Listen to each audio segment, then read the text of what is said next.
Hello, guys. Welcome to Nursing Made Easy, a platform where you get easy, wheezy, but comprehensive nursing presentations. If you want me to make presentation on any specific topic, then please let me know via inbox or comment section below. Today, our topic of discussion is cervical cancer. Cervical cancer basically the most common occurring gynecological disorders, and in the malignant categories it rank 3 among all. यानी ये एक ऐसा cancer है जो बहुत commonly occurring है और तमाम मेलिग्नेंसीज में ये 3rd नंबर पर आता है. So there is a need of awareness among people regarding cervical cancer. आज की video is both for the medical students and for the common people who want to get aware from cervical cancer. Basically, before moving ahead cervical cancer, we need to know what is cervix. In that diagram, you people can see that that narrowing part, ये एक तंग हिस्सा जो है उसको हम कहते हैं कि ये सर्विक्स है. बच्चेदानी और वजाइना को जोड़ने वाले हिस्से को हम सर्विक्स कहते हैं. इसको सादा लफ्ज़ों में बच्चेदानी की गर्दन या बच्चेदानी का मुख भी कहा जाता है. नाउ कैंसर क्या होता है? Basically cancer is an abnormal growth of cells. जिस्म के किसी भी हिस्से में जब सेल्स की एबनॉर्मल ग्रोथ होगी तो it could be a cancer. Cervical cancer is caused by human papilloma virus. Human papilloma virus के नाम से एक वायरस है which is the cause of cervical cancer. इसकी तकरीबन 150 टाइप्स से ज़्यादा की टाइप्स डिस्क्राइब हो चुकी हैं. Now what are the science of cervical cancer? Basically cervical cancer के जो साइन सिम्टम्स हैं they are very much common among people. बाज़ ये अर्ली स्टेज में डायग्नोज नहीं होता. This is very slowly progressive disease. तो इसके साइन सिम्टम्स काफ़ी दफ़ा लोग इग्नोर कर देते हैं and they even don't get to know कि उनके साथ क्या हो रहा है.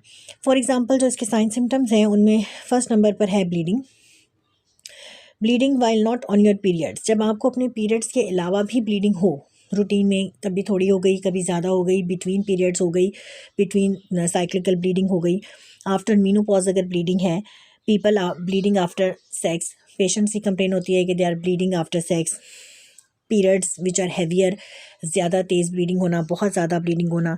विजाइनल डिस्चार्ज जो कि ब्लडी है, पिंक है, ब्राउनिश है, वाटरी डिस्चार्ज है और पेल्विक पेन है. ये तमाम सिम्टम्स जो हैं वो बहुत माइल्ड हैं जो sometimes get ignored, but these could be dangerous if they are the signs of cervical cancer. Now, who are the people at the greater risk?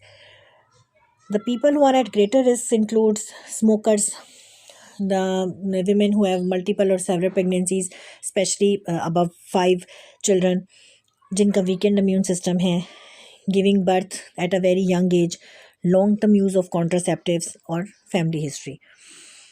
Now इसके लिए कौन कौन से टेस्ट करवाए जाते हैं? They are basically 3 test: colposcopy, pap smear test and biopsy test for histopathology, which are the diagnostic test for cervical cancer. Now the first one is colposcopy. आप इस पिक्चर में देख सकते हैं कि कोल्पोस्कोपी एक इंस्ट्रूमेंट है जिसके अंदर एक मैग्नीफाइड लेंस लगा हुआ है. एक बीम ऑफ लाइट सर्विक्स के ऊपर डाली जाती है जिससे एक बड़ा और मैग्नीफाइड इमेज हमारे पास जाहिर होता है. That magnified and large image of cervix then examine. If there is any abnormality, अगर हमें उसमें कोई भी एबनॉर्मेलिटी नज़र आती है then we will go for pap smear. Now what is pap smear? आप इस पिक्चर में देख सकते हैं कि सर्विक्स से एक ब्रश के ज़रिए एक छोटा सा सेल का हिस्सा स्क्रैप्ड किया जा रहा है. इसको फिर माइक्रोस्कोप से देखा जाता है कि व्हाट इज़ इट. अगर इसमें कोई एबनॉर्मेलिटी हो then we go for gold standard test, जो सबसे बड़ा टेस्ट होता है फॉर सर्वाइकल कैंसर, यानी बायोप्सी. बायोप्सी का टेस्ट फिर हम इसके लिए करवाते हैं. Now, what are the treatment modes? If somebody is suffering with cervical cancer, there is 3 modes of treatment. Surgery भी है इसके लिए, रेडियोथेरेपी भी होती है, छुआएं लगाना जिसे कहते हैं, कीमोथेरेपी भी होती है जो कैंसर की दवाइयाँ होती हैं. वैसे तो रेडिएशन किसी भी स्टेज में यूज़ कर सकते हैं, लेकिन अर्ली स्टेज में बेस्ट चॉइस यही होती है कि सर्जरी कर दी जाए. Now, what is the prevention and control? This is the most important slide of today's presentation. How can we prevent cervical cancer? The first one is HPV vaccination. HPV human papilloma virus की vaccine मौजूद है, तो people should get vaccinated so prevent human papilloma virus. According to CDC centre of disease control, people can get vaccinated from the age of 9. आप 9 साल की उम्र से तमाम लड़के लड़कियाँ HPV के लिए वैक्सीनेटेड हो सकते हैं. 9 से 14 साल की उम्र तक आपको 2 डोजेज़ इसकी लेनी पड़ती हैं अगर आप वैक्सीनेटेड हो रहे हैं 9 से 14 साल की उम्र के दरमियान में. अगर आप 15 साल की उम्र से 26 साल की उम्र के दरमियान में वैक्सीनेटेड हो रहे हैं तो you have to get 3 doses, तो फिर आपको 3 डोजेज़ लेनी होती हैं. After 27 you have to consult with your doctor, क्योंकि आपकी मेडिकल कंडीशन के हिसाब से ये डिसाइड किया जाएगा कि आप वैक्सीनेटेड हो सकते हैं या नहीं हो सकते हैं, या आपको कितनी डोजेज़ लेनी है. And after the age of 45, HPV vaccine is not recommended. The second thing is PAP test. PAP smear test हम जिसे कहते हैं. आप इस चार्ट पर देख सकते हैं कि अगर आप 20 साल या उससे छोटे हैं तो there is no screening test required.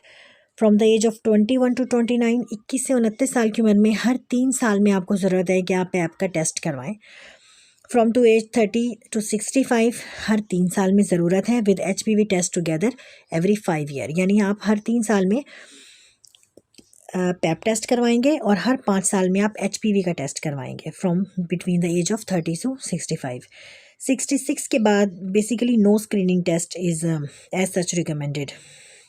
अगर आप पहले पैप टेस्ट जो करवा चुके हैं वो तीनों नॉर्मल हैं और आपके जो HPV के टेस्ट हैं वो भी 2 नॉर्मल आ चुके हैं, then after 66 you don't need to go for test.